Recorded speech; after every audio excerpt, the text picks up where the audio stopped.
أعوذ بالله من الشيطان الرجيم. بسم الله الرحمن الرحيم. السلام عليكم ورحمة الله وبركاته.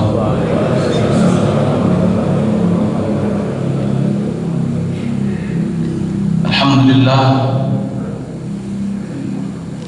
لله رب العالمين، والعاقبة للمتقين ولا عدوان إلا على الظالمين. أشهد أن لا إله إلا الله وحده لا شريك له، إياه نعبد وإياه نستعين. وأشهد أن سيدنا محمدا عبده ورسوله المبعوث رحمة للعالمين. اللهم ربنا صل على سيدنا وحبيبنا وشفيعنا وقدوتنا وقرة أعيننا ومولانا محمد وعلى آله وصحبه ومن تبعهم بإحسان إلى يوم الدين. سبحانك لا علم لنا إلا ما علمتنا إنك أنت العليم الحكيم. لا إله إلا أنت سبحانك إنا كنا من الظالمين. اللهم لا سهل إلا ما جعلته سهلا وأنت تجعل الحزن إذا شئت سهلا. اللهم علمنا ما ينفعنا وانفعنا بما علمتنا، وارزقنا علوما تنفعنا في ديننا ودنيانا وآخرتنا برحمتك يا أرحم الراحمين. طبتم وطاب منشاكم وتبوأتم من الجنة منزلا. أما بعد. Alhamdulillah, kita bersyukur kepada Allah Subhanahu wa taala. Sampailah kita pada bulan Sya'ban, ya. Artinya tidak sampai 30 hari ke depan, insyaallah bulan Ramadan. Suasananya sudah mulai terasa, ya. Apa Pak kira-kira suasananya? Iklan sarung atlasnya sudah mulai ada, sirup marjan sudah mulai ada iklannya. Kalau sudah tanda begitu, tandanya mau Ramadan. Itu mah iklan musiman itu. Kalau di Masjid Jadi Jajar itu suasana Ramadan itu sudah mulai terasa. Saya bilang ke dekannya, Haji, di masjid antum luar biasa. Baru bulan Rajab bulan lalu itu suasana Ramadan sudah terasa. Maksudnya bagaimana, Ustaz? Ini sholat maghribnya udah sampai keluar-luar. Ternyata kan bagian dalamnya lagi direnovasi aja. Tahu? Jadi saya ke bagian sholat maghribnya memang di luar, di bagian dalamnya lagi ada apa? Steger yang tinggi-tinggi itu. Dan mudah-mudahan suasana ini bisa kita hadirkan, yatasya'ab fihi al-khairat, ya. Salah satu dinamai dengan Sya'ban adalah karena banyak cabang-cabang kebaikan yang sudah seharusnya kita biasakan. Terlebih lagi Lailatul Nisfi min Sya'ban itu di pertengahan bulan Sya'ban, yaitu malamnya Allah mengawasi kita, Allah memperhatikan kita, dan Allah akan ampuni semua hamba-hambanya kecuali orang-orang yang musyrik dan orang-orang yang musyahid, ya. Musyrik menyekutukan Allah, musyahid artinya masih berseteru, masih berantem, masih berselisih, ya, masih bermusuhan. Ini yang tidak akan mendapatkan ampunan Allah. Saat amal semua dilaporkan, dan di malam itu juga Allah menetapkan ketentuan dan ketetapannya, yaqdil aqdiyah, ya, termasuk adalah tentang asmaul hujjaj wa aba'uhum. Siapa saja nama-nama yang akan berangkat haji dan bin bapaknya siapa. Wa man yughadar minhum wa man yuzadu alaihim. Dan siapa yang akan tidak jadi berangkat di tahun itu dan siapa yang akan ditambahkan berangkat di tahun itu. Itu ditetapkan di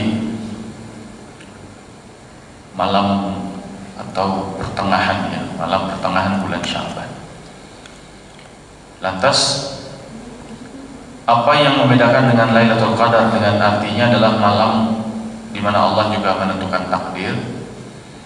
Jadi sebenarnya Allah menentukannya kapan? Lailatul Qadar atau pertengahan Sya'ban? Kata para ulama, pertengahan Sya'ban Allah tetapkan, ya.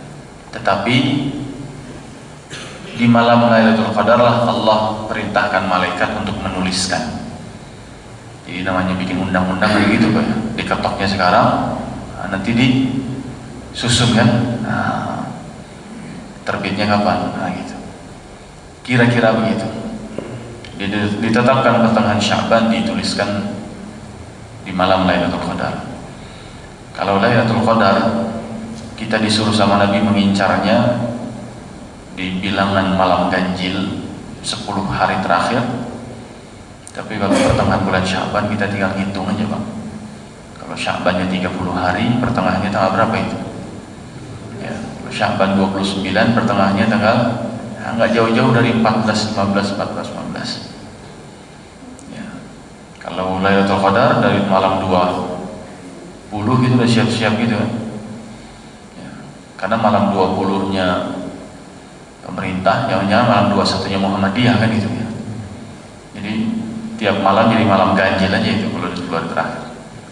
Kalau puasanya dimulainya berbeda. Nah, baik. Jamaah sekalian nanti muliakan Allah. Kita lanjutkan surat At-Tariq ayat yang ke-10. Fama lahu min quwwatin wala nasir.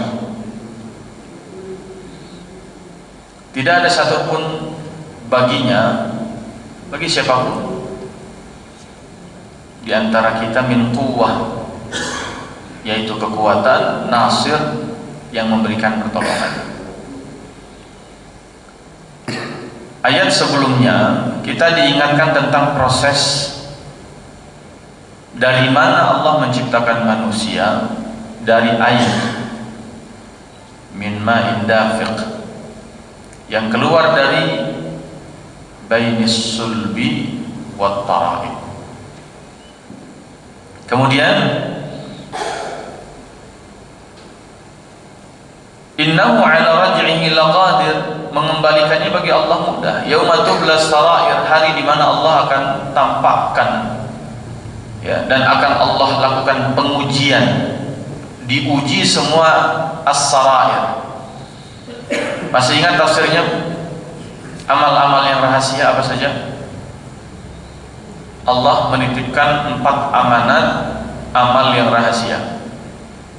Apa saja, Pak? Salat, puasa, zakat, mandi janabah. Nah, dicatat berarti alhamdulillah. Yang nggak jawab ini berarti memang sudah di luar kepala semua, ya, ilmunya sudah di luar kepala gitu ya. Semua amal itu akan diuji, sehingga kalau amal yang diuji ini lolos, maka amal berikutnya akan diuji. Ketika amal utama ini yang diujikan tidak lolos, maka amal yang lain tidak akan dianggap. Makanya sering kita mendengar tentang awal pertama yang akan dihisab adalah sholat. Kalau sholatnya baik, semuanya menjadi baik. Kalau sholatnya nggak baik, semuanya yang nggak usah ditimbang. Bahkan Allah menegaskan, amal itu tidak semuanya kemudian akan mendapatkan balasan. Artinya apa? Amal tidak semua akan ditimbang. Fala nuqimu lahum yaumal qiyamati wazna. Ada kategori amal-amal yang di akhirat nanti Allah tidak menghadirkan wazannya, tidak menghadirkan timbangannya, nggak akan ditimbang. Ya.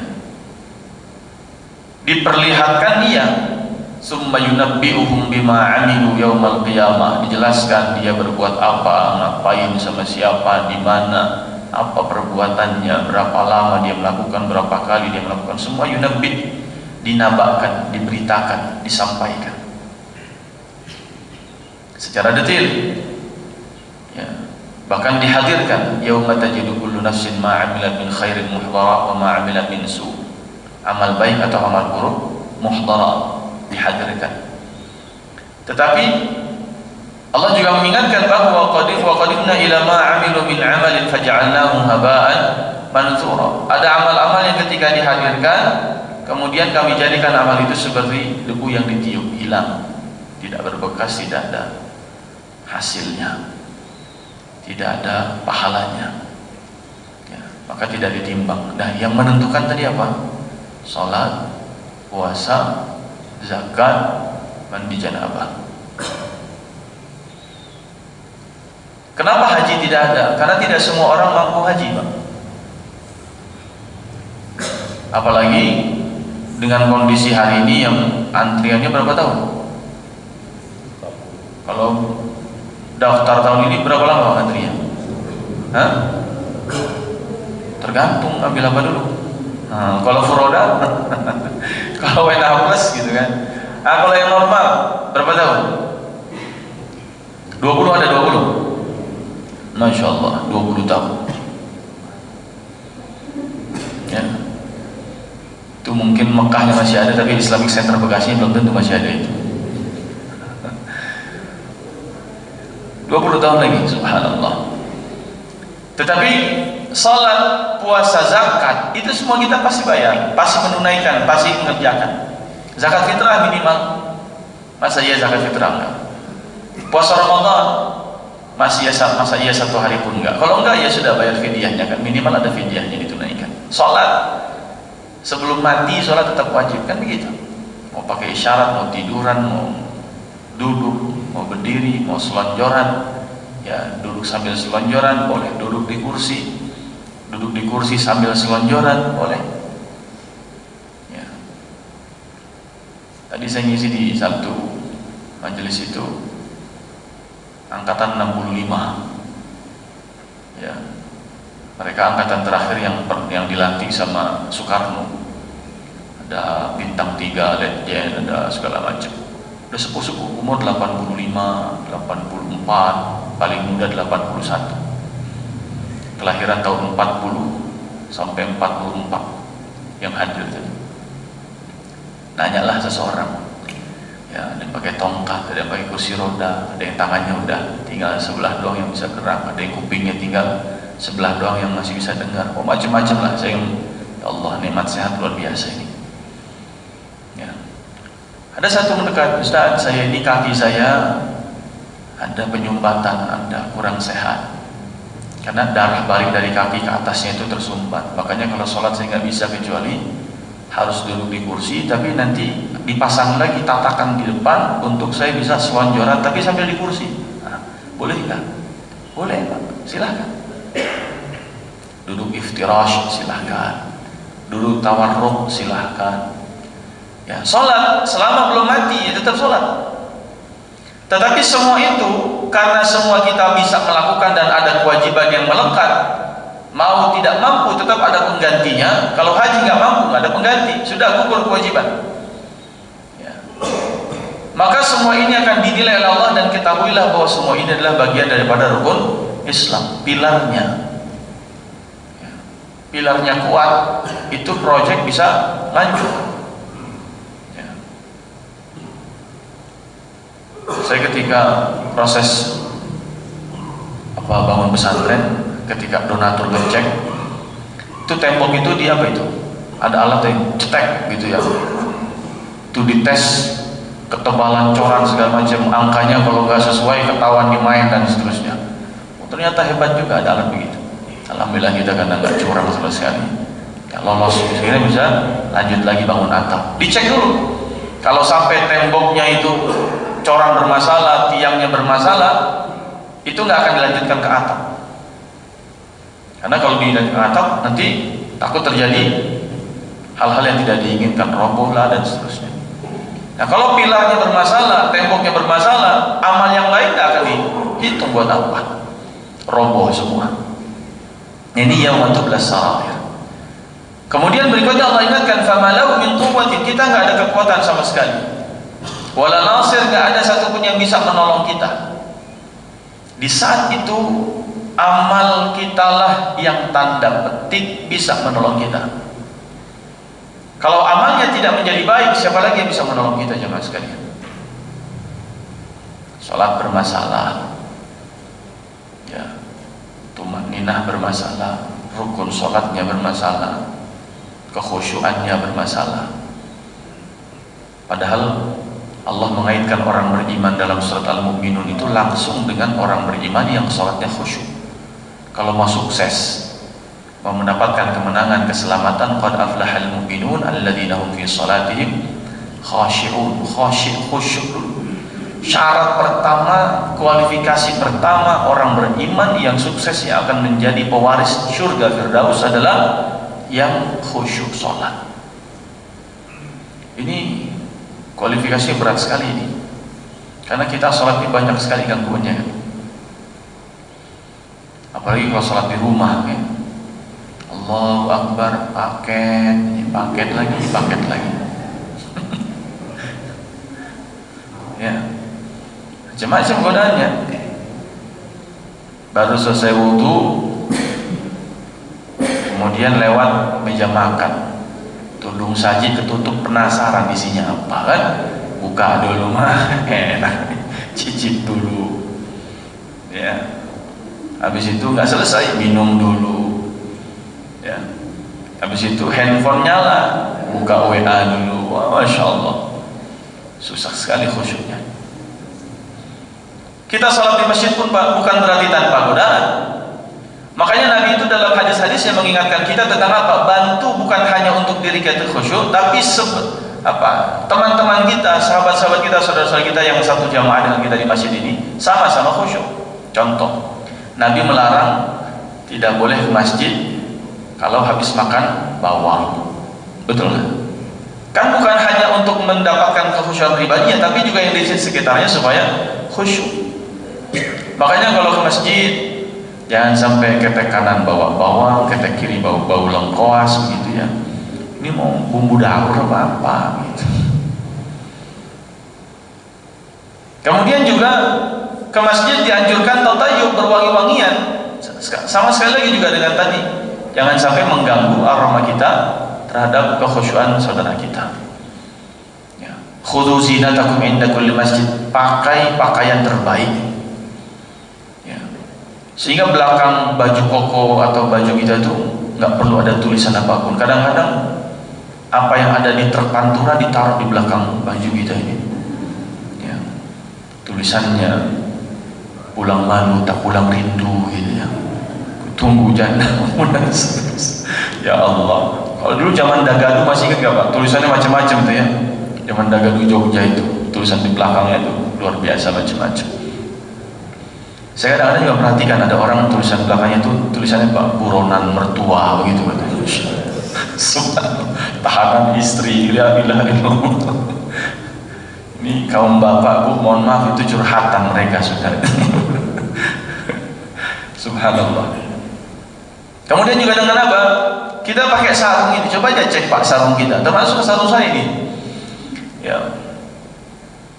Siapa yang pertama kali memprakarsai harus naruh merek sarung itu di bagian bawah belakang dan diperlihatkan kepada orang yang ada di belakang kita, sehingga orang sholat itu bukan baca Al-Fatihah tapi dia ngabsen merek sarung ini, apa aja merek sarung. Dari mulai BHS. Masya Allah. Buat khusyuk termasuk dengan apa? Dengan cara kita menunaikan sholat, takbiratul ihram itu kan riwayatnya cuma dua, kalau bukan sampai ke telinga, kalau kemudian tidak sampai hanya ke sejajar bahu, hadwa mankhibaihi, sejajar bahu atau ke telinga. Jadi jangan sampai takbiratul ihram kita juga mengganggu khusyuan kanan kiri kita. Ya sudah, Allahu Akbar begini ya, orang kesenggol begitu. Atau Allahnya berkali-kali Allah, Allah, Allah. Imam udah ruku baru Allahu Akbar dia. Ini kan mengganggu kekhusyuan salat orang yang di sampingnya, di belakangnya, dan seterusnya. Jadi karena kekhusyuan itu sifatnya kolektif, ya, alladzina hum fi salatihim khashi'un, mereka adalah orang-orang yang menunaikan dalam salatnya kekhusyuan. Berarti sifatnya harus saling membantu satu dengan yang lain, menghadirkan kolektivitas kekhusyuan, ya. Saling bergandengan tangan dalam kekhusyuan. Gak bisa sendiri doang, susah juga, ya. Sehingga ketika ada yang bertanya, Ustaz, bagaimana itu anak-anak kalau berisik, ya, di masjid mengganggu kekhusyuan? Saya bilang sederhana saja, nggak ada anak-anak. Kalau memang dasarnya nggak khusyuk aja itu. Mau sepi sendiri, kalau pikiran kemana-mana tetap aja gak khusyuk. Tapi mau anak-anak sebanyak apapun, kalau khusyuk. Mau lagi ditusuk pakai pedang, berdarah-darah, Sayyidina Umar, Sayyidina Utsman, sholatnya lanjut tidak? Lanjut. Itu yang namanya khusyuk. Nah, sehingga fama lahu min quwwatin, kita ini terhadap amal kita gak ada kekuatan kita sama sekali, ya. Wala nasir, gak ada yang bisa menolong kita. Wala amal kita, hatta amal kita pun tidak bisa menolong kita. Siapa yang disebut dengan nasir, yang bisa menolong kita adalah Allah Subhanahu wa ta'ala. Kalaupun amal kita lulus ujian, bukan berarti kita pasti masuk surga. Karena yang pada akhirnya menolong kita masuk ke dalam surga adalah rahmat Allah Subhanahu wa ta'ala. Maka dengan tanda petik kehebatan apapun amal kita, jangan sampai membuat kita ujub dengan amal kita sendiri. Kata Nabi SAW, thalathun muhlikat wa thalathun munjiyat, atau sebaliknya, thalathun munjiyat wa thalathun muhlikat. Satu di antara tiga hal yang membinasakan kita adalah i'jabul mar'i bi nafsihi. Ketika orang sudah mulai membangga-banggakan dirinya, membangga-banggakan amalnya, membangga-banggakan pencapaiannya, membangga-banggakan kemudian kinerjanya, membangga-banggakan statusnya, membangga-banggakan dirinya, ya. Ini yang jangan sampai terjadi pada amal. Atau ghurur terhadap amal, tertipu dengan amal, merasa sudah sholat tahajud, sudah soleh aja begitu, sehingga saking solehnya subuhnya sampai kelewatan. Subuhnya sepanjang malam, semalam suntuk 11 rakaat, mau nyontoh Rasul SAW, bangun jam 12 malam, 1 rakaat, baca dari mulai Al-Baqarah, Ali Imran, An-Nisa, Al-Maidah. Semalaman dia persis kayak Nabi, kakinya bengkak-bengkak juga, ya. Tapi habis itu berangkat ke masjid sholat subuh nggak sanggup karena udah kadung bengkak kakinya. Saya sudah nyontoh Nabi dalam hal tahajud. Ghurur, tertipu dengan amal, ya. Akhirnya apa? Duhanya nggak lanjut, ya. Sholat syuruknya tidak ditunaikan, warattilil Qur'ana tartilanya tidak dibaca, dan seterusnya.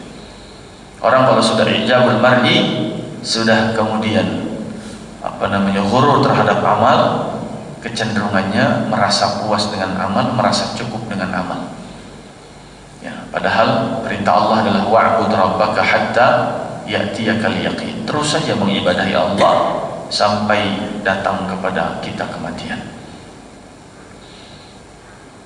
Dan ayat ini juga mengingatkan kita bahwa fala famalahu min quwwah, yang menguatkan kita bisa beribadah itu hanya Allah. Menguatkan kita bisa istiqamah. Dan kita ingat dengan sebuah kisah tentang seorang hamba yang pernah mengibadahi Allah selama 500 sana, 500 tahun. Ala qimmatil jabal, di puncak sebuah bukit. Yang bukit ini berada di tengah-tengah samudra, muhit. Jarak dari bukit itu ke tepian pantai dan daratan kurang lebih 20.000 mil. Orang ini hidup di bukit tersebut, di puncak bukitnya, beribadah kepada Allah selama 500 tahun. Setiap sore dia turun ke kaki bukit, dia ambil air untuk bekal minum ibadahnya di atas. Dan di bawah itu terdapat mata air yang airnya terasa tawar. tumbuhlah sebuah pohon delima yang setiap sore sekali berbuah satu buahnya. Buah itu dipetik, dijadikan sebagai bekal untuk dia. Setelah setiap dia ngambil air, dia sholat, kemudian di sujud terakhirnya dia minta dan bermohon kepada Allah dalam doanya, ya Allah, wafatkan aku dalam kondisi sujud. Ya Allah, jangan kau biarkan bumimu memakan jasadku. Dalam ilmunya Allah, kata Jibril kepada Nabi SAW, ditetapkan orang ini kelak di hari kiamat dibangkitkan dalam kondisi sebagaimana diwafatkannya, itu dalam kondisi sujud. Jasadnya utuh sebagaimana doanya. Berarti doa-doa itu dikabulkan oleh Allah. Kemudian Allah mengatakan kepada malaikat, wahai malaikat, adkhilu 'abdil jannata bi rahmati. Wahai malaikat, masukkan hambaku ini ke dalam syurgaku dengan rahmatku. Sontak tiba-tiba sang hamba tadi mengatakan, la bi rahmatika ya Rabb walakinna, atau bal bi amali. Jangan pakai rahmatmu ya Allah, tapi cukup pakai amalku saja aku masuk syurga. Merasa bangga telah beramal selama 500 tahun.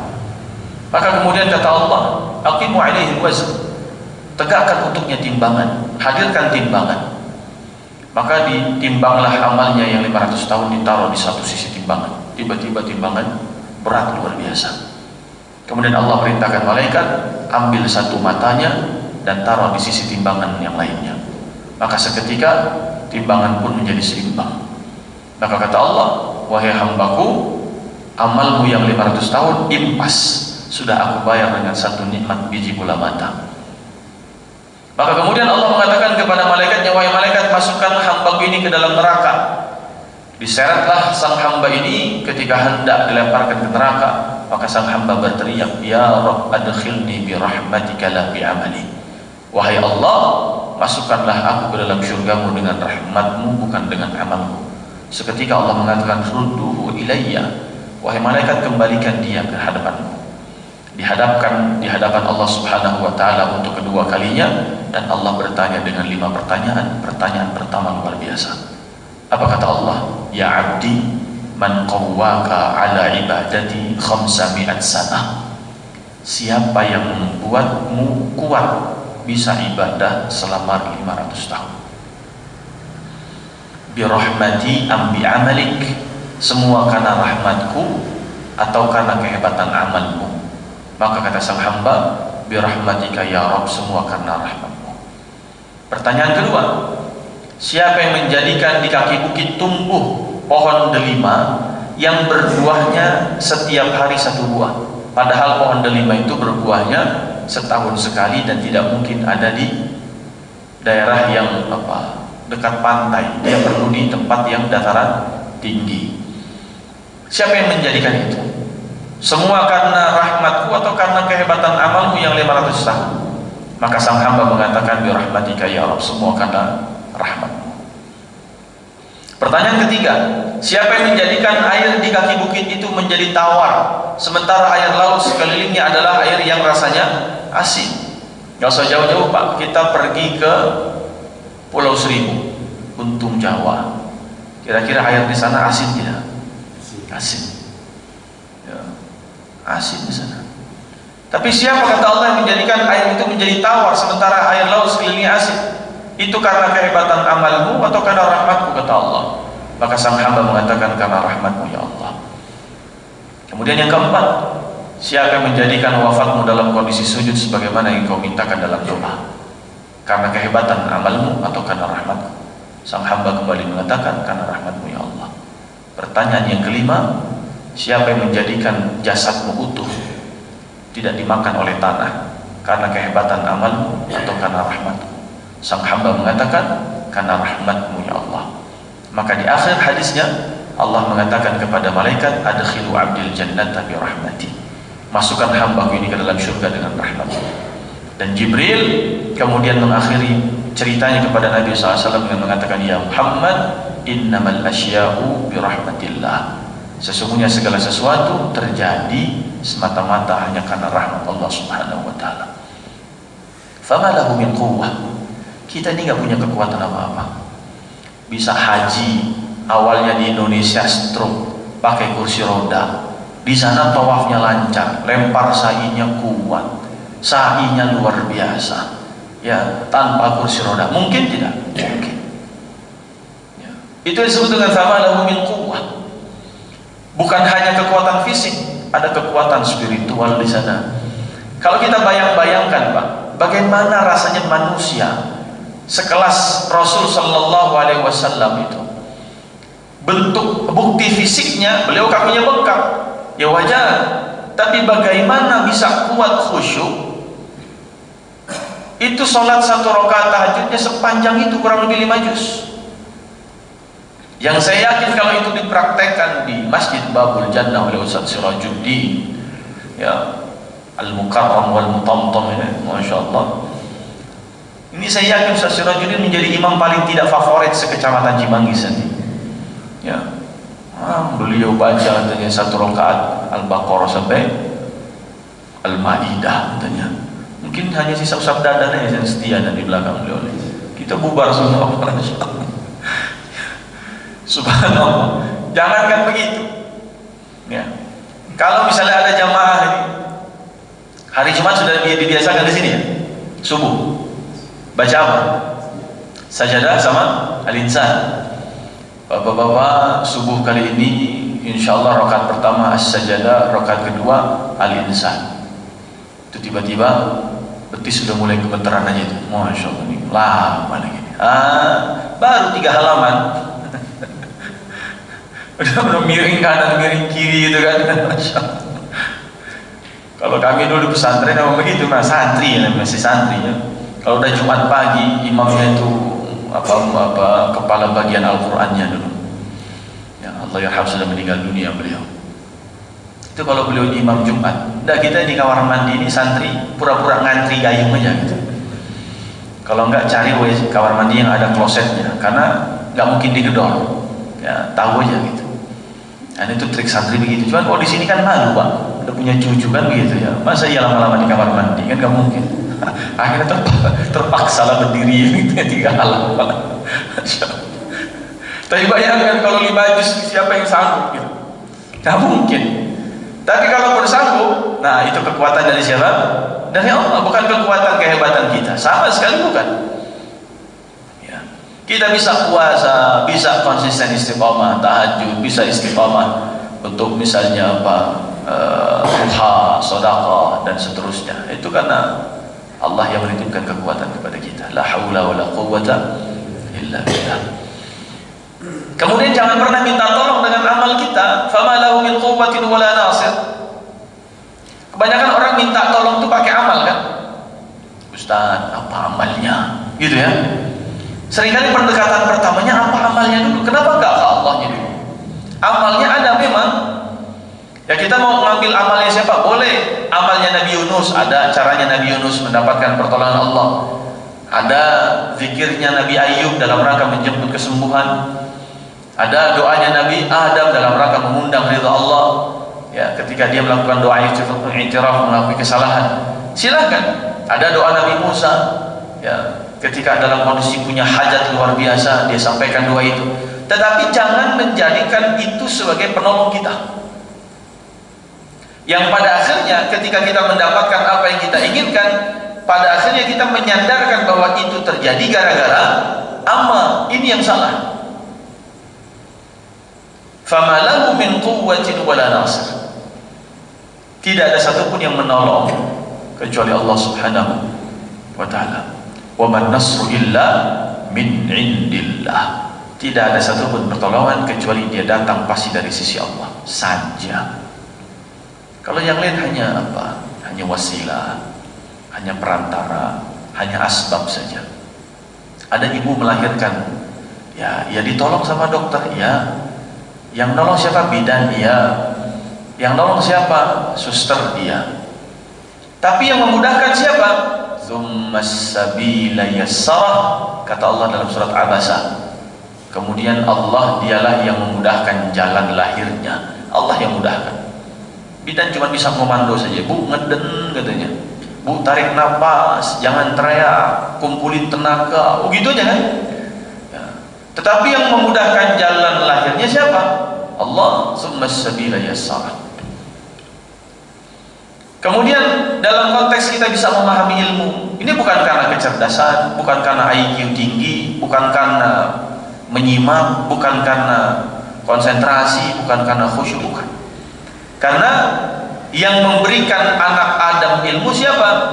Adalah Allah, sebagaimana dialah yang juga mengajarkan kepada bapak kita ilmu. Wa 'allama Adama al-asma'a kullaha. Dialah Allah yang mengajarkan kepada Adam semua ilmu, dan dia juga yang pasti akan mengajarkan kepada kita sebagai anak cucu Adam semua ilmu. Ar-Rahman 'allama al-Qur'an. Dialah yang mengajarkan kepada kita Al-Qur'an dan semua isi Al-Qur'an. Ya. Sehingga ketika kita memulainya pun agar mendapatkan pertolongan dari Allah dalam konteks ilmu, maka Allah mengatakan iqra'nya harus bismi rabbikal ladzi khalaq. Bukan cuma sekedar membaca saja. Kalau sekedar membaca semua orang bisa baca. Tapi bagaimana supaya ilmu ini adalah ilmu yang menguatkan, ilmu yang menolong, yang menjadi wasilah Allah menolong kita dan menguatkan kita. Cara baca kita harus dengan bismi rabbikal ladzi khalaq. Nah, jamaah sekalian yang dimuliakan Allah Subhanahu wa ta'ala, karena Allah yang menolong bukan amal kita, maka Allah hanya akan menolong. Wa kana haqqan 'alaina nasrul mu'minin. Allah itu wajib menolong orang-orang beriman. Allah mewajibkan atas zatnya menolong orang-orang beriman. Dan kita perlu tahu dengan cara apa Allah menolong kita. Ya, dengan hal apa kira-kira yang bisa kita lakukan pada akhirnya Allah mau menolong kita. Salah satunya adalah kalimat tasbih. Ya, saya sering mengatakan tasbih itu adalah zikir untuk mengundang pertolongan Allah. Kenapa demikian? Karena Allah menyebutkan misalnya tentang kisah Yunus, ya, ketika dalam perut ikan paus. Nabi Yunus itu berdoa dengan 3 doa. Satu adalah tahlil, la ilaha illa anta. Yang kedua kalimat tasbih, subhanaka. Yang ketiga, inni kuntu minadh dhalimin, kalimat i'tiraf, pengakuan dosa. Ada 3 zikir, tahlil, tasbih, i'tiraf. Tapi Allah mengatakan, falaula annahu kana minal musabbihin la labitha fi batnihi ila yaumi yub'atsun. Kalau bukan karena kalimat tasbihnya yang diperbanyak, dia pasti berada dalam perut ikan paus sampai hari kiamat. Kita juga sering diminta sama Allah, wasta'inu bis sabri was salah, ya ayyuhalladzina amanu ista'inu bis sabri was salah. Minta tolong sama Allah dengan sabar dan salat. Dan salat itu seringkali simbolnya dalam Al-Qur'an adalah ruku dan sujud. Wa minal laili fasjud lahu. Dari sebagian waktu malam sujudlah, maknanya salatlah. Salat qiyamul lail. Farka'u ma'ar raki'in, rukuklah bersama dengan orang-orang yang rukuk, maksudnya sholatlah bersama dengan orang-orang yang sholat. Sujud dan rukuk, 2 gerakan yang menjadi simbolnya sholat. Dan bacaan sujud serta rukuk adalah subhana rabbiyal a'la dan subhana rabbiyal azim. Jadi mau tidak mau, mintalah tolong kepada Allah dengan bertasbih kepadanya. Makanya Abu Darda itu zikir unggulan harian beliau adalah tasbih. Ketika ditanya, kam tusabbihullah fi kulli yawmin wa lailah, ente sehari semalam berapa banyak tasbihnya? Kata Abu Darda, mi'ata alfi marrah, 100.000 kali. Abu Hurairah ketika ditanya, kam tusabbihullah fi kulli yawmin wa lailah, ente sehari semalam berapa tasbihnya? Kata beliau, 10,000 marrah, 10.000 kali. Jadi ulama-ulama salaf kita dari kalangan para sahabat Nabi, ini ulama-ulamanya sahabat Abu Darda, Abu Hurairah, beliau zikir hariannya tasbih yang diunggulkan, dan dengan penuh kesadaran yakin betul 2 kalimat yang ringan di lisan berat di timbangan, paling dicintai oleh Allah adalah subhanallah bihamdihi subhanallahil azim. Doanya Yunus subhanaka, sujudnya kita subhan, rukunya kita subhan. Awal surat Al-Isra subhanalladzi asra. Jadi kalimat subhanallah ini kalimat yang luar biasa. Makanya Allah mengatakan idza jaa nasrullah, kalau mau datang pertolongan Allah, maka perintahnya adalah fasabbih bihamdi rabbika wastaghfir. Perintah pertamanya adalah fasabbih, perbanyak tasbih. Ya. Jadi perbanyak tasbih, bukan perbanyak tasbih. Ya. Kalau tasbihnya banyak nggak pernah dipakai, percuma. Ya. Ada foto terakhir salah seorang mujahid yang syahid di daerah Khan Yunis kalau nggak salah. Itu beliau sedang pakai cincin digital di jari telunjuknya sambil mengacungkan satu jari, kemudian di zoom lah bilangan zikirnya 14.200 sekian. Jadi subhanallah, mujahid di medan pertempuran pun cara dia menjemput pertolongan Allah adalah dengan zikir. Maka usina wa iyyakum, inilah yang menguatkan kita, yang menolong kita. Fama lahu min quwwatin wala nasir, jangan pakai amal, tapi dengan bergantung kepada Allah, dengan selalu ingat atau zikir yang kita sebut dengan zikrullah itu. Ini yang bisa saya sampaikan, mudah-mudahan ada manfaatnya. Kita lanjutkan ayat yang ke 11 insyaallah pada pertemuan berikutnya. Aku qouli hadza wa astaghfirullah li wa lakum. Subhanakallahumma wa bihamdika asyhadu an la ilaha illa anta astaghfiruka wa atubu ilaik. Assalamualaikum warahmatullahi wabarakatuh.